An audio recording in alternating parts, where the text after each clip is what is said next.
So my grandpa, Robert Cheesel, owned farmland way back in the day and sold some of it to the city. He would spend a lot of time with me and my younger brother when we were little, and he would always take us here to the Lion drinking fountain. So those memories are really special to me, especially now that he's gone.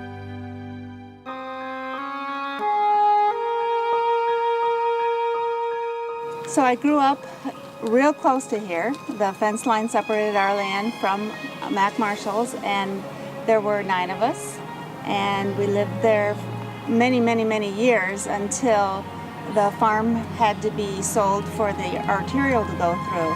Now, as I was growing up, I knew Sandy Helgerson, who's now the director out here. We were friends since we were 14 years old.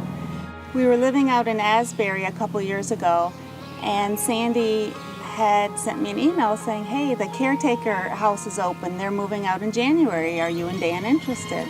At first, I really wasn't sure, but Dan wanted to come out here. I had foot surgery. I was on crutches, so my husband took me down in a cart to the back area of the Arboretum, and I was like, boy, this looks really familiar, this landscape, but it can't be. But here it was, because the fence line had been changed, and I was actually standing on the property of my farm.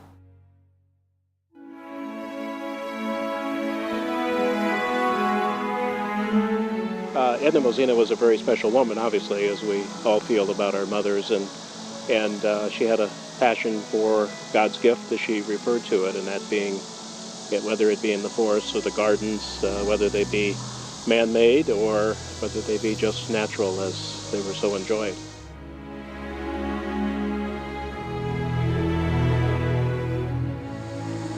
Sharing the letter that she wrote to the Arboretum, this would be just about 3 weeks before her passing. I remember when I was young and learned a poem by Joyce Kilmer. I remember one line, only God can make a tree, and so it is with the Arboretum. One man had a dream, Gene Heinemann. He and the master gardeners carefully made plans, and with a lot of hard work, bent backs and busy fingers, plus God, the Arboretum was born. Each year, through trial and error, and many years of hard work, it grows and gets bigger and better. My mother's brother, Mel Gottschalk, and Ambrose Hager started the Rose Garden many decades ago. The most enjoyable part of my brother's whole life, my mom writes, was working at the Arboretum.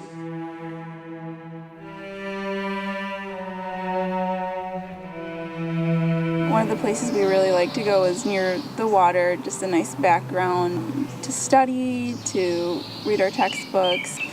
And then also the English garden was a nice place too. He has an English heritage. I kind of played it as, you know, we're going out for dinner, we're going to go for a walk before. Made our way down to the koi pond. And so I took her out on the zigzag bridge. And we kind of talked for a little bit, and then I got down on one knee and asked her to marry me. And I said, yes! We got married here in Dubuque, and we decided to have our reception here at the Arboretum. I've always loved the flower gardens and the outdoor experience of it all, and so we had our reception at the Packard Pavilion, and we were able to put lights up, decorate it exactly how we wanted to, with lanterns all around. Just a beautiful setting to have a reception. Very much so a fairy tale wedding.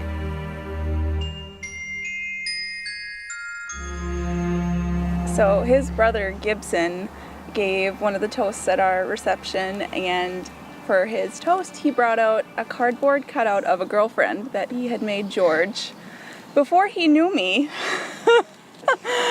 And had mentioned, you know, this would have been okay, but I'm happy for you and Ro that you got married. We can put away this old girlfriend now.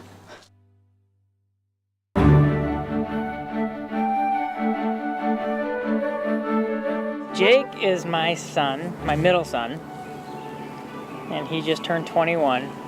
And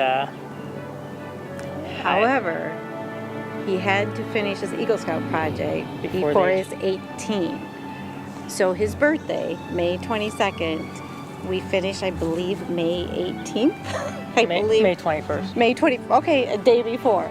So he just made it. Off the visitor center, the project was to resurface the deck with a pergola and then a whole new railing.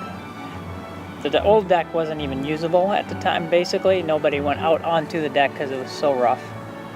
So that was Jack's project because he knew also I could handle it, and he probably wouldn't give it to too many other Eagle Scout kids. It was a big project.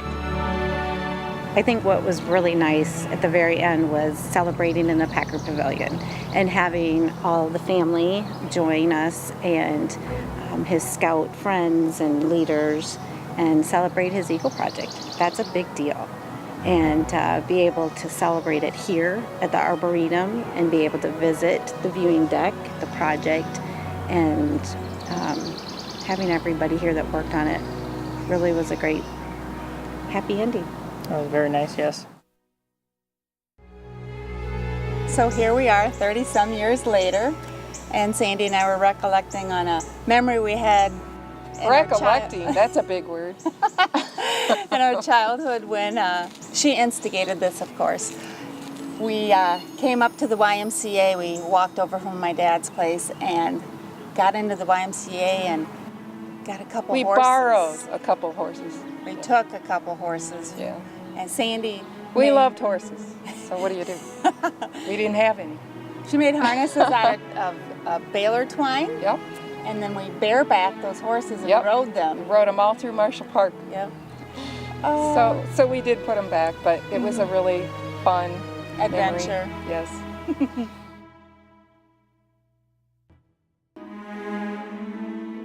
My earliest exposure to Mac Marshall goes back. My grandparents farmed on 32nd Street, and this would have been back in the very early 60s. And we oftentimes came and picked berries on the very area that we're sitting today.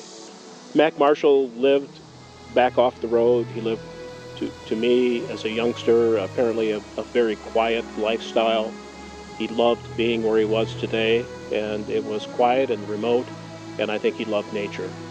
And his gift back to the community was a gift to be committed to nature, and I think if he walked today, he would be shocked as to the beauty that's been created by the Arboretum and its volunteers and staff. And then Sandy very carefully roped me in to being on the board. My experience with, running a nonprofit and so forth helped being a board member because we could say, well, what can we tighten up here at the Arboretum? From bylaws to just the way systems go. There's so many people at the Arboretum, so how do you manage, from your staff, which is very small, to your volunteers, which is very large, which is a great thing, but how do you do that in a productive way? Over the years, as our family has grown, we've come to appreciate the works of the Arboretum. And we oftentimes walk through in amazement and just as to how much has been done with the manual labor of all the volunteers that are here. It's important to us to be able to come back here and see that this place is so well preserved and it hasn't gone down the drain. It's nice to come back and relive these memories in a place that not only is being sustained but is growing as well. It's just a beautiful place for people to come, enjoy, reflect, celebrate. So I really think it's just a great thing for people to invest in. So if you're looking for something precious to give or a memory or to leave a legacy, the Arboretum is a great place to do that.